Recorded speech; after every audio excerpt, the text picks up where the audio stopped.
നിയമസഭാ തെരഞ്ഞെടുപ്പിന് ഒരു വർഷം മാത്രം ബാക്കിയുള്ളപ്പോൾ കേരളത്തിൽ നിർണായക സർവേ നടത്തിയിരിക്കുകയാണ് CPI നേതൃത്വം. കേരളത്തിൽ ഇടതുപക്ഷത്തിന് തുടർഭരണമുണ്ടാകില്ല എന്നാണ് ആ സർവേ റിപ്പോർട്ട് പുറത്തു വന്നിരിക്കുന്നത്.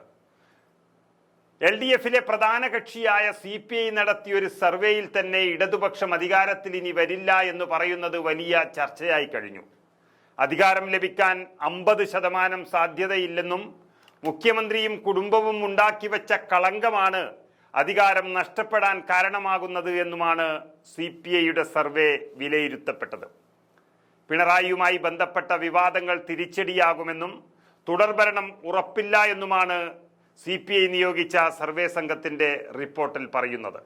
ലോക്സഭാ തെരഞ്ഞെടുപ്പിൽ സംഭവിച്ച വലിയ തോൽവിയിൽ നിന്നും എങ്ങനെ രക്ഷപ്പെടാമെന്നും അതിന്റെ കാരണങ്ങൾ എന്തൊക്കെയാണെന്നും മനസ്സിലാക്കാൻ വേണ്ടിയാണ് തൃശൂർ ആസ്ഥാനമായ ഒരു ഏജൻസിക്ക് സർവേ നടത്താനുള്ള ചുമതല CPI നൽകിയത്. അതിൽ പറയുന്നത് പ്രകാരം MLAമാരുടെ പ്രവർത്തനം, അതായത് ഇടതുപക്ഷത്തിലെ MLAമാരുടെ പ്രവർത്തനം വലിയ ദോഷമില്ല എങ്കിലും ആ പേരും പറഞ്ഞ് ഇനി ജയിക്കാൻ കേരളത്തിൽ പ്രയാസമാണ്. വികസനങ്ങൾ അത്യാവശ്യം നടന്നിട്ടുണ്ടെങ്കിലും അതെല്ലാം കാണാതാകുന്ന തരത്തിൽ മറ്റു കാര്യങ്ങൾ തിരിച്ചടിയായി കഴിഞ്ഞു. അതുകൊണ്ട് LDFന് അധികാര തുടർച്ചയുണ്ടാകാൻ 50% പോലും സാധ്യതയില്ല എന്നുള്ളതാണ് CPI നടത്തിയ സർവേയിൽ വ്യക്തമാക്കുന്നത്. അതിനവർ പ്രധാനമായും 3 കാരണങ്ങളാണ് പറയുന്നത്. ഒന്ന്, മുഖ്യമന്ത്രിയും മുഖ്യമന്ത്രിയുടെ കുടുംബവും മുഖ്യമന്ത്രിയുടെ ഓഫീസും നിരന്തരമായി വിവാദങ്ങളിൽ പെട്ടുകൊണ്ടേയിരിക്കുന്നു. വലിയ വലിയ അഴിമതിയാണ് പുറത്തു വരുന്നത്. മുഖ്യമന്ത്രിയുടെ പേരിൽ കള്ളക്കടത്തും സ്വർണ്ണക്കടത്തും ലാവ്ലിൻ അടക്കമുള്ള കേസുകളും ഉണ്ട്. അതുപോലെ മകളുടെ പേരിലാണെങ്കിൽ തല താഴ്ത്തി നിൽക്കേണ്ടി വരുന്ന അവസ്ഥയിൽ മാസപ്പടി കേസ് കോടതിയും അന്വേഷണ ഏജൻസികളെല്ലാം ശരിവച്ചിരിക്കുകയാണ്.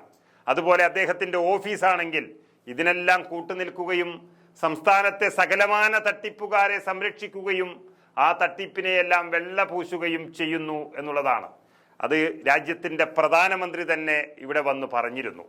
ഇതെല്ലാം ഈ സംസ്ഥാനത്തെ ജനങ്ങളുടെ മുന്നിൽ വലിയ അവമതിപ്പുണ്ടാക്കുകയും അത് ഭരണവിരുദ്ധ വികാരമായി മാറിയിട്ടുണ്ട് എന്നുമുള്ളൊരു കണ്ടെത്തലാണ് CPIയുടെ സർവേയുടെ ഒന്നാമത്തെ കണ്ടെത്തൽ എന്ന് പറയുന്നത്. രണ്ടാമത്തേത് പെൻഷൻ വിതരണത്തിലെ അപാകതയാണ്. രണ്ടാം പിണറായി സർക്കാർ വരുന്നതിന് ഏറ്റവും അധികം സഹായിച്ചത് ക്ഷേമ പെൻഷനുകളാണ്. ഒപ്പം തന്നെ കിറ്റ് വിതരണവും ഉണ്ടായിരുന്നു. കിറ്റ് ഇപ്പോൾ മഷിയിട്ട് നോക്കിയാലും കാണാനില്ലെങ്കിലും പെൻഷൻ കിട്ടുമെന്നും വിചാരിച്ചിരുന്നു. അതും മുടങ്ങിയിട്ടിപ്പോൾ മാസങ്ങളായി.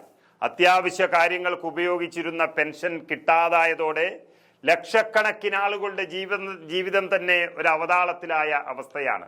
അവരുടെ കുടുംബങ്ങളും സർക്കാരിനെ കൈയൊഴിയാൻ പോവുകയാണ്. ഇതാണ് CPIയുടെ കണ്ടെത്തൽ. അതുപോലെ തന്നെ ഏറ്റവും പ്രധാനപ്പെട്ട മറ്റൊന്ന്, മൂന്നാമത്തെ കാരണമായി പറയുന്നത് സപ്ലൈകോ വഴി നിത്യോപയോഗ സാധനങ്ങളൊന്നും എത്തുന്നില്ല എന്നുള്ളതാണ്. ജീവിക്കാൻ വേണ്ടുന്ന അത്യാവശ്യ സാധനങ്ങൾ പോലും കൊടുക്കാതെ പട്ടിണിക്കിട്ട് സർക്കാർ വൻകിട മുതലാളിമാരെ സഹായിക്കുകയാണ് ചെയ്യുന്നത് എന്നാണ് പറയുന്നത്.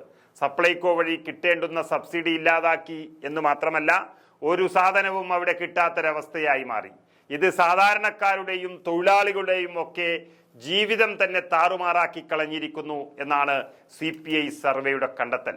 ഈ 3 സാഹചര്യങ്ങളും തിരുത്തിയില്ല എങ്കിൽ വീണ്ടും ജയിക്കുന്നത് ആലോചിക്കേ വേണ്ട എന്നാണ് CPI സർവേയിൽ പറയുന്നത്.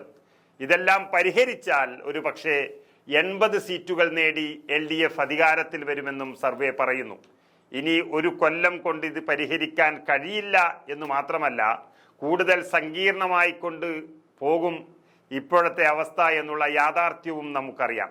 മുഖ്യമന്ത്രിയുടെ മകൾക്കെതിരെ തുടർച്ചയായ അന്വേഷണം വരുന്നു. മുഖ്യന് തന്നെ കോടതി നോട്ടീസ് അയച്ചിരിക്കുന്നു. പെൻഷൻ പൂർണ്ണമായും നിലച്ച് മാസങ്ങളായി. നിത്യച്ചെലവിന് പോലും കടമെടുക്കുന്ന ഒരു സർക്കാർ പെൻഷൻ കൊടുക്കുന്നത് ചിന്തിക്കാൻ പോലും കഴിയുന്നതുമല്ല. അതുപോലെ സാമ്പത്തിക പ്രതിസന്ധി നേരിടുന്ന സംസ്ഥാനത്ത് എങ്ങനെ സപ്ലൈകോവിനെ സംരക്ഷിക്കാൻ കഴിയും എന്ന സംശയവും ബാക്കിയാകുന്നു.